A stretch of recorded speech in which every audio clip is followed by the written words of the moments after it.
vai! Oi, gente! Eu sou a Bianca. Eu vou te ensinar hoje a fazer um... Ai, não consigo! Tudo bem, fala de novo. 1, 2, 3 e... Oi, gente! Eu sou a Bianca. Eu vou te ensinar hoje a fazer slime, mas primeiro eu vou te mostrar o meu negócio de slimes, né? Meus ingredientes de slime hoje. Então vamos lá! Aqui nós temos espuma de barbear, né? Aqui, 2 colas, essa é do Brasil mesmo e essa é lá dos Estados Unidos, né, que eu morava lá. Aí nós temos esse bórax super especial, que é um pó, né, um pozinho de bórax, que dá pra gente ativar as nossas slimes e fazer as coisas. Aqui nós temos bolinhas de isopor, né? Rosa, azul, roxo e branco, né?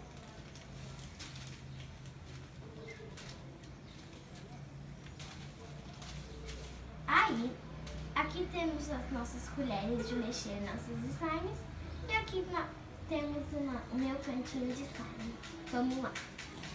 Essa daqui é uma slime que já veio feita, né?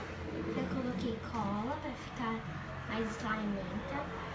Essa daqui foi eu que fiz. Eu chamo ela de Blue.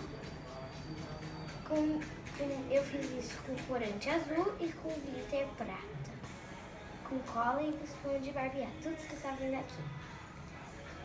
Aqui nós temos uma slime da mesma, né? Que coube no mesmo pote. Temos aqui essas aqui, essa e essa.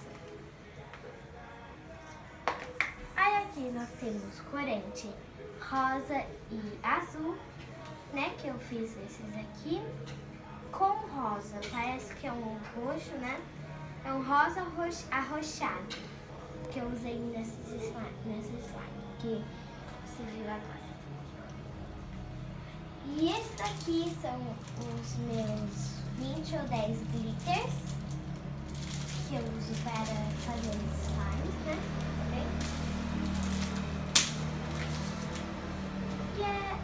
E essa slime foi a minha amiga que fez, tá meio dura já, mas é uma slime, né?